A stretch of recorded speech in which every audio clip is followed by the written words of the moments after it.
இனி கண்ணா வளையல் மாட்டு சொன்னால் அருகில் வருவேன் உனக்கு எல்லா சுகமும் தரும் பைய கொஞ்சம் கைய வச்சு கைய தொட்டு மெய்ய வச்சு செய்கை சொல்லி எழுதுதடி செய்ய செய்ய சின்ன கல்லும் செப்பு சிலையாக மாறும் சிந்தனைய கலக்குதடி இந்த சித்தாடம் இல்ல சிக்கிக்கிட்ட நூல சீக்கிரமா ஒத்து வீடு சுட்டு போனே உங்க மேல சுத்துதடி ரொம்பரத்த போல ஓ இடுப்பில் இருக்கு அந்த சேலை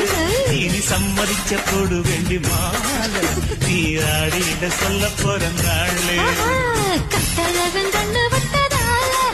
இந்த கன்னி பொண்ணு கற்பூரத்து போல கொஞ்சம் கொஞ்சம் நான்